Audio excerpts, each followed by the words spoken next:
So the first problem in the Chapter 3 homework is problem 3.3. And before we actually read the description, let's just take a look at the figure that has been drawn. We have a plate, which is depicted in kind of a bluish or gray. And to that plate, there are actually four beams that have been bolded. And each is kind of described by a coordinate location around the outside. So we're just going to refer to this as beam A, this is beam B, this is beam C, and this is beam D. And if you think about the free body diagram that they've drawn, you kind of see these rigid marks on the end of the beam. So it's kind of like they've segmented the beam into two chunks. And really, and this is more detailed than you need to solve this problem. The problem is actually very simple, but I want to take this opportunity to kind of introduce us to some concepts that will be important down the road. So let's focus in on beam C for the time being. You can actually imagine that in the free body diagram, they partition that beam into two parts. And what this is showing you is that this portion of the beam on the left is tending to pull the portion of the beam that remains on the right, which is bolted to the plate, out to the left.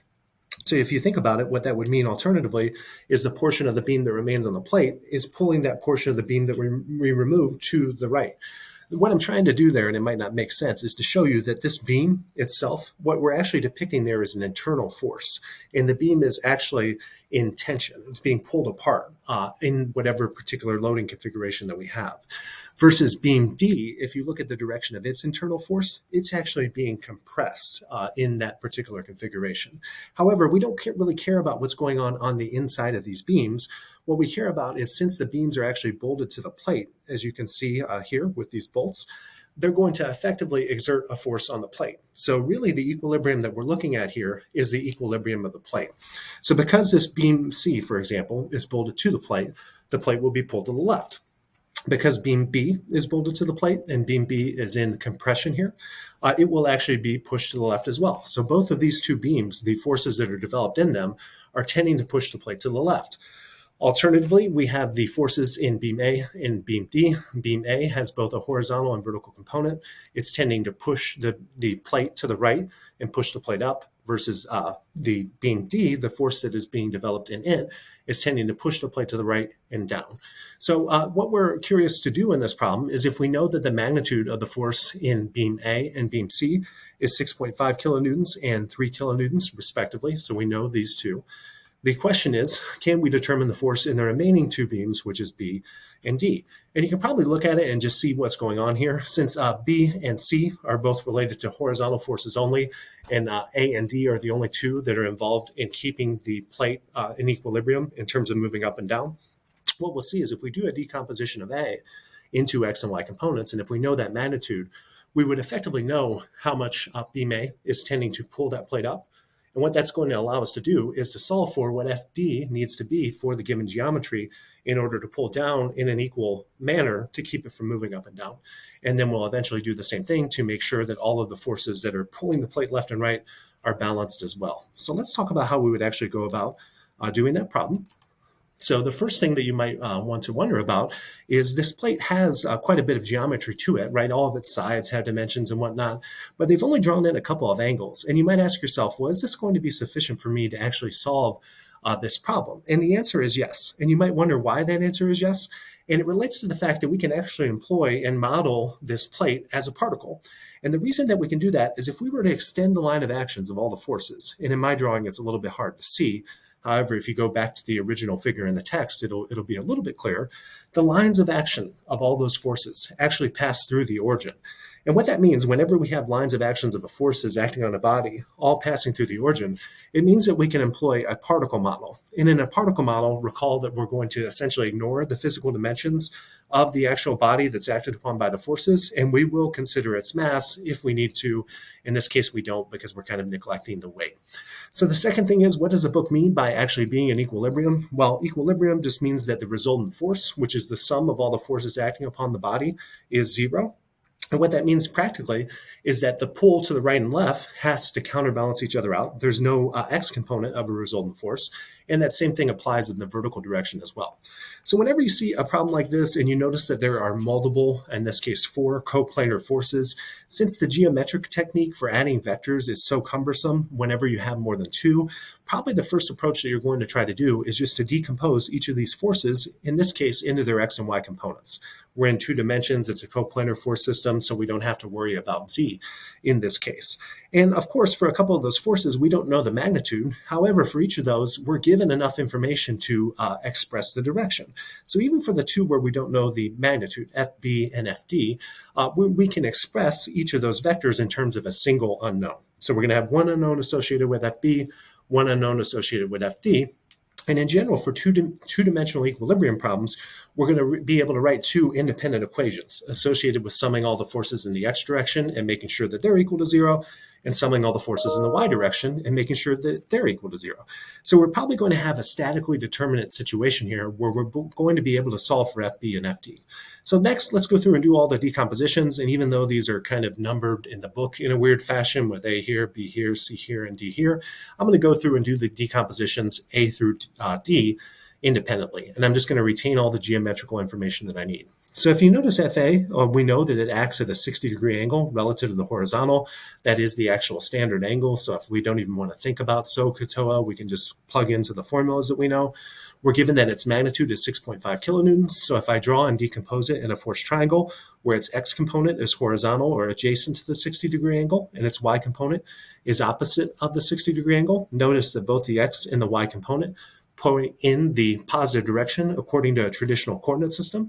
So I can find this x component by simply taking the magnitude and multiplying by the cosine of the angle because it is adjacent or because that is the standard angle that we can report and use the formulas directly from the positive x-axis counterclockwise positive. In a similar fashion, since the y component is opposite of this 60-degree angle, I will take the magnitude and multiply by the sine of 60 degrees. And if you do that, hopefully you do it correctly and don't forget the 6.5 like I did when I wrote this in originally. Cosine of 60 is just 1/2. That comes out to be 3.25.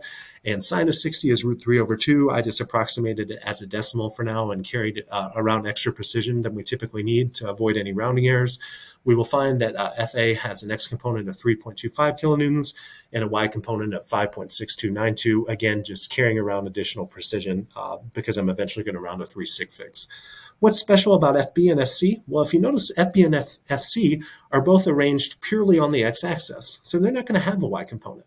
In the case of FB, we don't know its magnitude, but I can say that it can be written in a vector form as just whatever that magnitude is. I'm going to add a negative to account for the fact that it's going to the left or in the negative x direction for our typical coordinate system.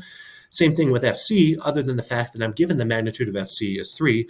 So I will just write it in terms of its x and y components as -3 I hat 0 j hat. And hopefully everyone remembers by now, I'm just using these triangular brackets to make my math a little bit easier when I carry around the components.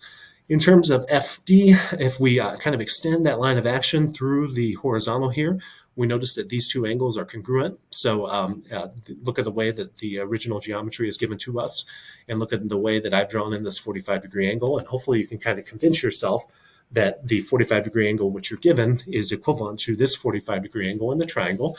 And I just think this is a little bit easier to work with.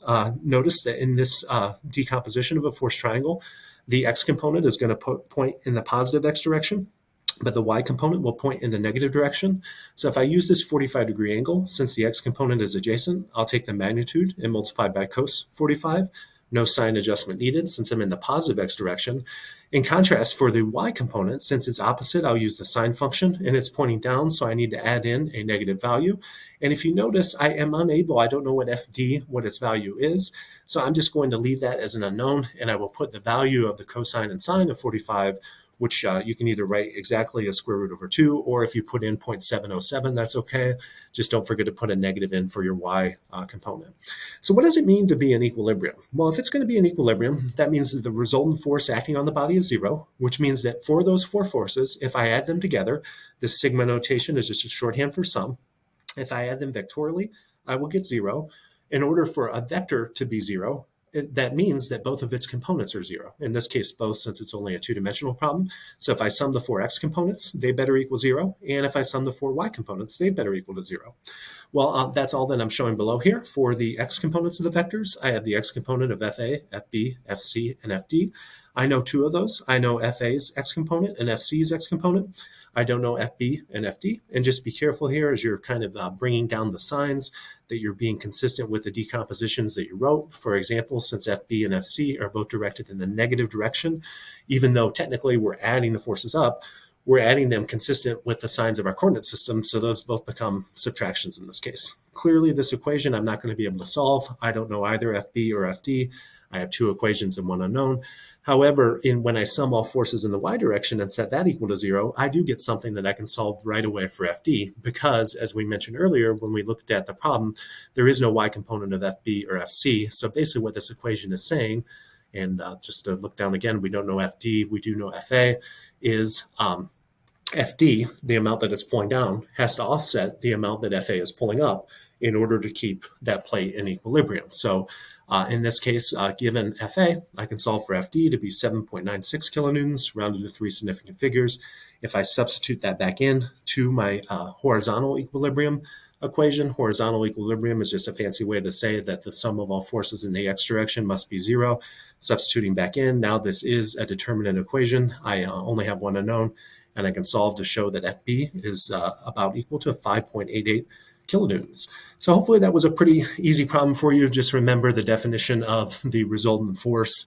Remember why you can actually employ a particle model there, because the lines of action of all the forces go through the origin of that plate. And if you really want to keep some things in mind for the future, remember those ideas of internal forces and tension and compression within the beam, but you do not need those for our first exam, which will be next week.